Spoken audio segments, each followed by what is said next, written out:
This is problem 8 from the Chapter 5 closure packet.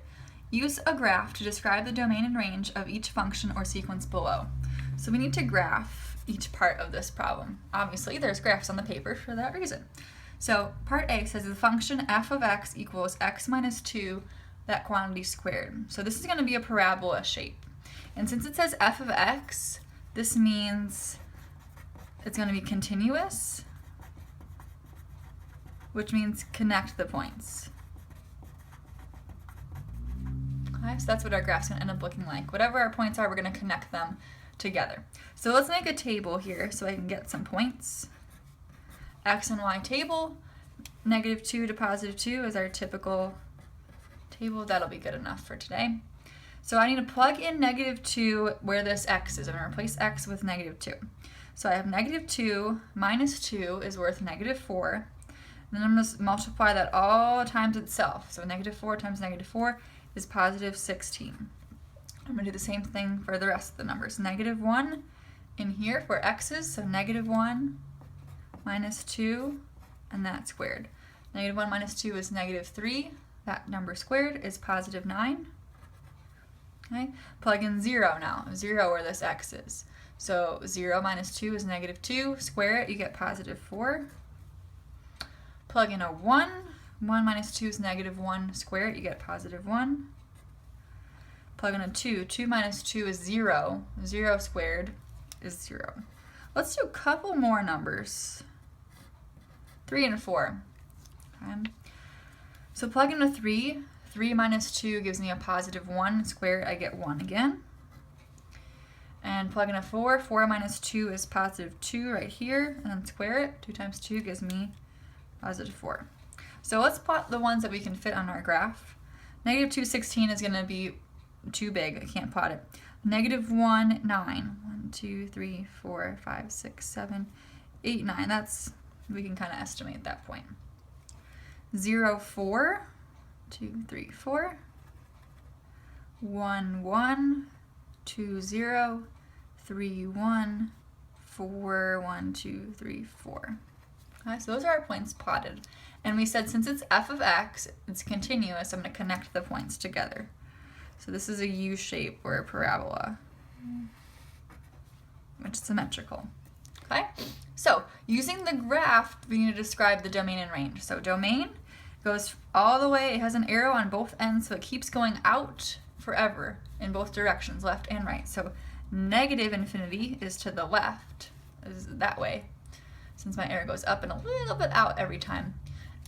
Less than x, less than +infinity, which is to the right. I don't have an equal sign under these because I can never equal infinity, so they're just less than symbols.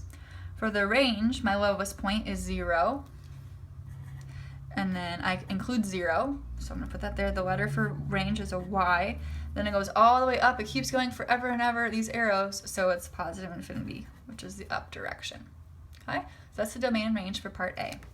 Part B, it says it's a sequence, a T of n. So T of n tells me it's discrete, which is the fancy word for saying the points only. Don't connect the points. Okay, so let's make a table for this as well. However, when we write a table for a sequence, we've been starting it with 1, 2, 3, 4. Okay? Because those are the order in the sequence. So if I write like blanks here, this is the first number, second number, third number, fourth number. That's what we use for our table when we plug in numbers for n. So that's why we do 1, 2, 3, 4. We don't usually have a 0 term unless we go back to find it for the equation. And we don't have things in between here. So that's why our table is just those numbers. So we're going to do the same thing as part A still and plug those in. So 3 times 1 is 3 minus 5 is -2.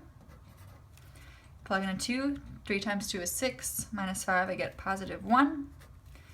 3 times 3 is 9, minus 5 is 4. And 4 times 3 is 12, minus 5 you get 7. So those are good enough because the other ones are going to be too big for our graph. So again, plot the points. 1, -2, 2, 1, 3, 4, 2, 3, 4, and 4, 7. 1, 2, 3, 4, 5, 6, 7. So since it's t of n, we said we're only having the points. It's a sequence. I cannot have something in between here in my list, in the sequence of numbers. So that's why I only have this number, this number. Let's see, -2, 1, 4, 7. So I only have those numbers. I did not connect them. So the domain for this problem is the x again, but this time it's n. It's just a different letter, but it's still horizontal. So what numbers did we use in our table, basically? Well, we used 1, 2, 3, 4. We didn't use any numbers in between there, or negatives, or 0. So I'm just going to list those numbers. I'm not going to do the inequality stuff like in part A, because this means everything in between infinity and negative infinity, everything in between 0 and infinity. I don't want everything in between 1 and 4 because that would assume it's decimals also. I just want this point 1, 2, 3, 4. Look at the table. It just goes 1, then it jumps to this spot, then it jumps to here, jumps to here.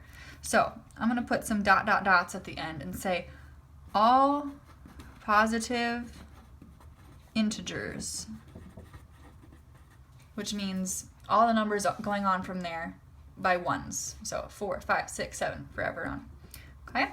So that's how we're going to do the domain for a sequence. For the range for a sequence, it's going to be very similar.